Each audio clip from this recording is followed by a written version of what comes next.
شعور کی ایک اور کن کے ساتھ میں ہوں چودھری محسن آبدی۔ ایک مست بابا ایک علاقے میں آیا اور لوگوں کو کہنے لگا کہ ایک بہت بڑی دیگ لاؤ۔ دیگ منگائی گئی۔ اس نے کہا کہ اس کے نیچے آگ لگا دو اور اس کے اندر پانی ڈال دو۔ چنانچہ اس کے حکم کی تعمیل کے مطابق دونوں کام کر دیے گئے۔ اس کے بعد اس نے کہا کہ اس دیگ کے اوپر ایک کپڑا ڈال دو۔ کپڑا ڈال دیا گیا۔ صبح ہوئی تو وہ دیگ پلاؤ کی تیار ہو چکی تھی۔ اس نے کہا کہ علاقے کے ضرورت مندوں کو بلاؤ تاکہ یہ پلاؤ ان میں تقسیم کر دیا جائے۔ آواز دی گئی، ضرورت مند آئے اور ان میں وہ پلاؤ تقسیم کر دیا گیا۔ لیکن حیرانگی کی بات یہ تھی کہ یہ دیگ ختم نہ ہوئی۔ ہر روز صبح دوبارہ ڈھکن اٹھایا جاتا اور دیگ ویسے ہی پوری تیار ہوتی۔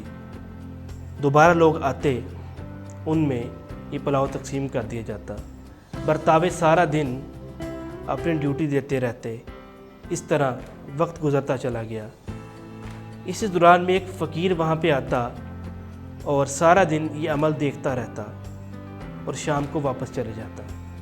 نہ وہ دیگ سے کوئی چیز کھاتا اور نہ کسی سے کوئی سوال کرتا اور نہ ہی کوئی اس سے کوئی بات پوچھتا۔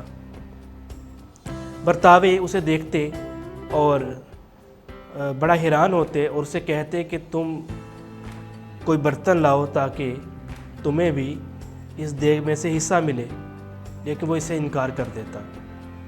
برتاووں نے یہ بات اس مست بابا تک پہنچائی کہ اس طرح ایک شخص آتا ہے، سارا دن یہاں پہ کھڑا ہوتا ہے، دیگ سے چاول بھی نہیں کھاتا اور شام کو واپس چلے جاتا ہے۔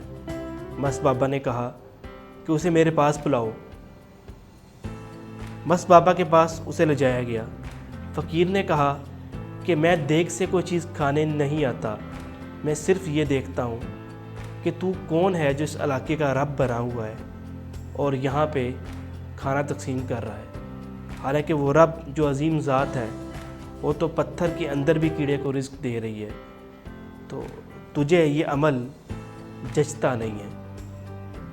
اسی دوران مست بابا کا رنگ اڑ گیا۔ اس نے کہا کہ دیگ کو انڈیل دو، نیچے سے آگ ختم کر دو۔ اس طرح وہ وہاں سے اٹھا اور جنگل میں بھاگ گیا۔ آج یہ آپ سے بات کرنے کا مقصد یہ ہے کہ یہ ویسے تو ایک کہانی ہے، لیکن اصل میں دیکھا جائے تو یہ پاکستان کی مثال اس پر فٹ آتی ہے کہ پاکستان اس دیگ کی مانند ہے جس کو بہت سارے لوگ آئے، انہوں نے اپنے اپنے انداز کے مطابق لوٹا، اس سے چیزیں حاصل کیں، اس کے بعد چلے گئے۔ پھر اگلی حکومت آئی، اگلا جتھا، اگلا گروپ آیا، کوئی جیالوں کی شکل میں آیا، کوئی ٹائیگر کی شکل میں آیا، کوئی شیر کی شکل میں آیا۔ انہوں نے آ کے اس ملک کو لوٹا اور لوٹ کے چلے گئے۔ لیکن صبح ہوتی ہے، اس مست بابا کی دیگ کی مانند یہ ملک دوبارہ اسی طرح تیار ہوتا ہے اور نئے لوگ آتے ہیں، اس پہ حملہ کرتے ہیں اور اس میں موجود چیزوں کو لوٹ کے دوبارہ چلے جاتے ہیں۔ فرق یہ ہے کہ وہ دیگ مست بابا کی تھی اور یہ دیگ اللہ تبارک و تعالیٰ نے خود چڑھائی ہوئی ہے۔ آج کی گفتگو کرنے کا مقصد یہ ہے کہ ہمیں اس ملک کو ہمیشہ لوٹنا نہیں چاہیے، نہ لوٹنے کی نگاہ سے اس پہ توجہ دینی چاہیے، بلکہ ہمیں یہ بھی سوچنا چاہیے کہ ہم نے اس ملک کو کیا دیا۔ ہمیشہ یہی بات ہوتی آتی ہے کہ اس ملک نے ہمیں کیا دیا، جبکہ اصل بات یہ ہے کہ ہم نے اس ملک کو کیا دیا۔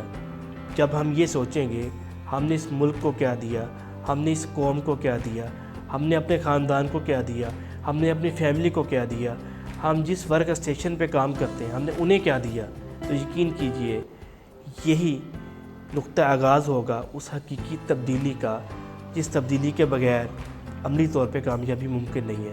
امید ہے آج کی شعور کی کن آپ کو پسند آئی ہوگی۔ اسے آگے شیئر کریں تاکہ یہ پیغام آگے پہنچے اور ہماری زندگی بدلنے میں اس چیز سے کردار اثر کیا جا سکے۔ اجازت دیجیے، اللہ حافظ۔